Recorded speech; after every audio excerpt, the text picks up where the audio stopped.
जय हिंद दोस्तों, स्वागत है आपका आपके अपने यूट्यूब चैनल के ऊपर। हम यहाँ पर देखेंगे झारखंड बोर्ड से रिलेटेड कक्षा 8वीं का विज्ञान, जिसमें से हम देखेंगे बल एवं दाब। अगर आप झारखंड बोर्ड से हैं और परीक्षा की तैयारी कर रहे हैं, परीक्षा में ज़्यादा समय नहीं बचा है, तो यह वीडियो आपके लिए बहुत ही ज़्यादा बेनिफिशियल होने वाला है, क्योंकि हम यहाँ पर ओनली चैप्टर्स के MCQ यानी कि मोस्ट VVI क्वेश्चंस आपको दे रहे हैं, मल्टीपल चॉइस क्वेश्चंस के रूप में। चलिए बिना देरी के हम क्वेश्चंस में बढ़ते हैं और देखते हैं बल एवं दाब में कैसे कैसे क्वेश्चंस। सबसे पहला क्वेश्चन यहाँ पे देखा जा रहा है, निम्नलिखित बलों में कौन सा संपर्कित बल है, मतलब अटैचमेंट वाला बल हमसे पूछ रहा है। तो ऑप्शंस नंबर यहाँ पे हो जाएगा डी, घर्षण बल। जी हाँ, घर्षण बल यहाँ पे राइट आंसर हो जाएगा। ऑप्शन नंबर डी में हम क्या करेंगे, टिक लगा देंगे। नेक्स्ट क्वेश्चन पे चलते हैं। इन सब क्वेश्चंस को ना आप स्क्रीनशॉट ले सकते हैं या अपनी कॉपी में नोट कर सकते हैं और यहाँ से रिवीजन कर सकते हैं, याद कर सकते हैं। सारे के सारे इंपॉर्टेंट क्वेश्चंस हम आपको यहाँ दे रहे हैं। दूसरा नंबर क्वेश्चन है, बल क्या कर सकता है। बल गति को बढ़ाता है, गति को घटाता है, वस्तु के आकार को बदलता है। तो मेरे भाई, बल यानी कि ताकत, और ताकत क्या नहीं कर सकता है, सब कुछ कर सकता है। इसलिए इसका करेक्ट आंसर हो जाएगा ऑप्शन नंबर डी, इनमें से सभी। नेक्स्ट क्वेश्चन पे चलते हैं। क्वेश्चन नंबर 3, बल का मात्रक क्या है। तो बल का मात्रक है न्यूटन। कहाँ है, ऑप्शन नंबर बी। देखिए यहाँ पे न्यूटन मीटर है, तो आपको कन्फ्यूजन नहीं करना है, बल का एक ही मात्रक ओनली न्यूटन होता है। समझ गया ना। अच्छा, एक चीज़ और आपको बता दूं, मैं यहाँ पे बुक को एक्सप्लेन नहीं कर रहा हूँ, ओनली ऑब्जेक्टिव बता रहा हूँ। अगर समझ में ना आए तो मुझे कमेंट करना कि सर इस टाइप का समझ नहीं आ रहा है, या फिर ये भी कमेंट करना सर इस टाइप का ही बेनिफिशियल है, काफ़ी है। आप ये वीडियो को देखने के बाद ना, आप इस चैप्टर्स में ना माहिर हो जाओगे और इस चैप्टर से एक भी क्वेश्चंस आपके बाहर नहीं जाएंगे। यहाँ पर मैं आपको लगभग 30 क्वेश्चन करवाने वाला हूँ। दिल थाम के एंड तक देखिएगा, बीच में छोड़ के मत जाइएगा। नेक्स्ट क्वेश्चन, क्वेश्चन नंबर 4, प्रति इकाई क्षेत्रफल पर लगने वाले बल को क्या कहते हैं। तो इसका करेक्ट आंसर हो जाएगा दाब। Option number B is the right answer. देखिए इसका एक फॉर्मूला होता है, जिसमें से दाब, क्षेत्रफल और बल को दिखाया जाता है। तो यहाँ पूछा है, प्रति इकाई क्षेत्रफल पर लगने वाले बल को क्या कहते हैं। तो दाब कहते हैं। एक्चुअली में दाब का एक फॉर्मूला होता है, बल बटा क्षेत्रफल। ओके, तो उसी के बारे में हमसे यहाँ पूछा गया है। हम अपना दिमाग का यूज करके इसका आंसर दे सकते हैं। नेक्स्ट क्वेश्चन है क्वेश्चन नंबर 5, बैलों द्वारा गाड़ी को खींचना किस बल का उदाहरण है। देखिए बैल गाड़ी जब खींचे, इंसान को खींचे, कुत्ता बिल्ली जानवर कुछ भी काम करे, तो उसमें ना पेशीय बल लगता है। तो option number A is the right answer हो जाएगा पेशीय बल। क्योंकि मनुष्य हो, जानवर हो, घोड़े, हाथी, कुछ भी हो, इन लोग के अंदर ये तो मशीन थोड़ी है कि स्टार्ट किया चलते रहे। उन लोग पेशियों से काम करते हैं, इसलिए इसमें पेशीय बल लगता है। नेक्स्ट क्वेश्चन है, कोई भी वस्तु किस बल के कारण पृथ्वी की ओर गिरती है। तो वो मात्र एक बल है, गुरुत्वाकर्षण बल। हाँ, गुरुत्वाकर्षण बल के कारण ही हम लोग धरती पे टिके हैं, और कोई भी चीज जब हम ऊपर फेंकते हैं तो वो वापस नीचे आ जाती है। नेक्स्ट क्वेश्चन, क्वेश्चन नंबर 7, पृथ्वी की सतह से ऊंचाई के बढ़ने के साथ साथ वायुमंडलीय दबाव क्या होता है। तो वायुमंडलीय दबाव घटता है।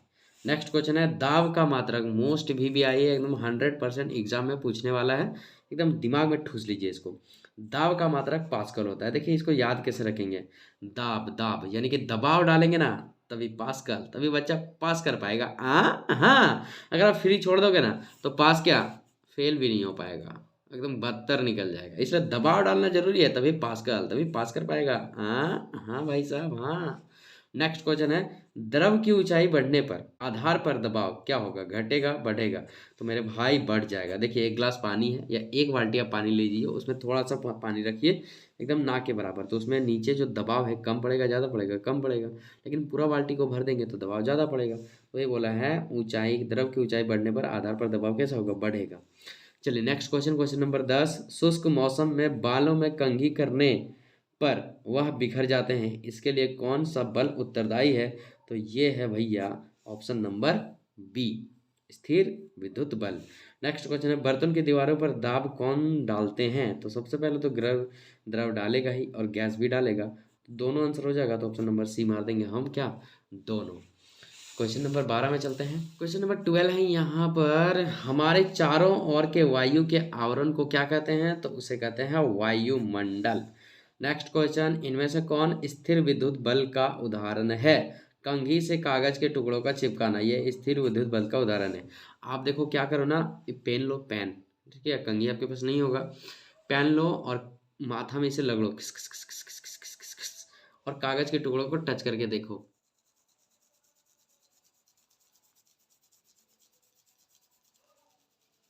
देखिए कागज कागज उठ रहे हैं, देखिए देखिए लटक गया ना, कागज उठ रहे हैं। ओ भाई साहब देखिए लटक गए ना, तो इसे कहते हैं स्थिर विद्युतीय बल। देखिए लटक गया ना, हमने कुछ नहीं किया है, हमने कुछ किया ही नहीं है बस। अगर आप फिर से करना है तो फिर से एक बार खींच के देखते हैं।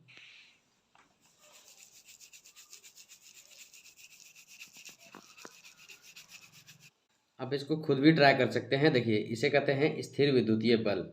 आप माथे पे कंघी या पेन को घिस करके आप ऐसे कागज के टुकड़ों को उठाएंगे तो ये उठ जाएगा। इसमें भी एक बल लग रहा है जिसे हम स्थिर विद्युतीय बल कहते हैं। इसे समझ में आया ना, कोई प्रॉब्लम नहीं। इसे आप खुद से भी करके देख सकते हैं, अभी के अभी आप कर सकते हैं। चलिए आई होप कि ये चीज़ भी आपको समझ में आया होगा। देखिए जहाँ जहाँ भी आवेश होगा ना, वहाँ वहाँ ये चिपकेगा। जब आप इसे माथे पे रगड़ते हो ना, तो इस पे एक आवेश उत्पन्न होता है, घर्षण उत्पन्न होता है, जिसके कारण इसमें ऊर्जा आ जाती है। वही ऊर्जा इसे खींचती है और इसे हम लोग स्थिर विद्युतीय बल का नाम दे देते हैं। चलिए आई होप कि ये चीज़ आपको समझ में आ गया। कंघी से कागज के टुकड़ों को चिपकाना, तो ये चीज़ हो गया क्लियर। नेक्स्ट क्वेश्चन पे चलते हैं। पेशीय बल कैसा बल है? तो पेशीय बल जो है सो संपर्क बल है। कैसा? संपर्क। तो option number B is the right answer हो जाएगा। आई होप कि इतना तक 14 क्वेश्चंस मल्टीपल चॉइस वाले आपको समझ आए होंगे। अब हम चलते हैं कुछ फिल इन द ब्लैंक्स के ऊपर, जिसे हमें भर करके आंसर लाने हैं। सारे के सारे इंपॉर्टेंट क्वेश्चन है, आप कॉपी पेन लेकर बैठेंगे और सारे क्वेश्चंस को ना नोट करते जाएंगे। क्वेश्चन है यहाँ पे, कुएं से पानी निकालते समय हमें रस्सी को क्या करना पड़ता है? अब निकालते समय क्या करेंगे? रस्सी को खींचेंगे, तो यहाँ पे हो जाएगा खींचना। आई बात समझ में? चलिए नेक्स्ट क्वेश्चन देखते हैं। एक आवेशित वस्तु अनावेशित वस्तु को क्या करेगी? एक आवेशित है, यहाँ याद रखिए आवेशित, और यहाँ पे क्या है? अनावेशित, यानी कि दोनों अलग अलग हैं। तो एक आवेशित वस्तु दूसरे अनावेशित अनावेशित वस्तु को अपनी ओर खींचती है, यानी कि आकर्षित करती है। तो यहाँ पर हम भर देंगे आकर्षित। आई बात समझ में? नेक्स्ट, सामान से लदी ट्रॉली को धकेलना आसान होता है, खींचना नहीं, धकेलना। तो यहाँ पे आप भर सकते हैं धकेलना। आप इसे ना खुद से आपको भरना है, इसमें आपको कोई ऑप्शन वगैरह नहीं मिलते हैं। तो आप ना याद करके जाएंगे ना, तो इन्हीं में से दो चार क्वेश्चंस आपको देखने को मिलेंगे इस चैप्टर से। नेक्स्ट क्वेश्चन है, किसी चुंबक का उत्तरी ध्रुव दूसरे चुंबक के उत्तरी ध्रुव को क्या करेंगे? तो ये प्रतिकर्षित करेंगे। देखिए चुंबक को लेना, और जब दोनों को सटाओगे ना, तो दोनों का जो अपोजिट है, यानी कि सेम कंडीशन हो, ये देखिए सेम है, तो ये सटेगा नहीं, ये दूर फेंकेगा, ऐसा दूर फेंकेगा। और अगर आप ऐसे भी मिलाओगे ना, तो ये भी ये दूर फेंकेगा। लेकिन आपको क्या करना है? विपरीत रखना है। अगर आप एक पोजीशन ये रखेंगे तो एक पोजीशन ऐसे रखना, तो ये आपस में चिपकेंगे। लेकिन अगर दोनों को कंडीशन सेम रख देंगे तो आपस से दूर भागेंगे। इसी प्रक्रिया को कहते हैं प्रतिकर्षण, क्योंकि यहाँ उत्तरी ध्रुव बोला है और फिर से उत्तरी ध्रुव बोला है, यानी कि दोनों सेम है। तो यहाँ हो जाएगा क्या? प्रतिकर्षण।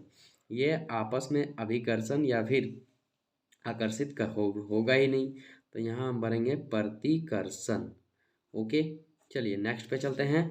धनुष को खींचने के लिए धनुर्धर द्वारा लगाया गया बल कौन सा बल है? तो इसे हम लोग क्या कहेंगे? पेशीय बल कहेंगे। समझ में आ रहा है ना, क्योंकि इसमें कोई मशीनी काम नहीं कर रहा है, पेशीय बल काम कर रहा है। हमने यहाँ पेशीय बल दिया। बल का मात्रक क्या है? तो बहुत बिल्कुल इजी क्वेश्चन, न्यूटन। बल का मात्रक क्या है भाई? न्यूटन। नेक्स्ट क्वेश्चन में चलेंगे। तीर की गति की अवस्था में परिवर्तन के लिए उत्तरदायी बल कौन सा है? तीर की गति में परिवर्तन लाएंगे यार, मतलब तीर धनुष है तो उसको खींचने के लिए मशीन थोड़ी होता है, आदमी ही होता है।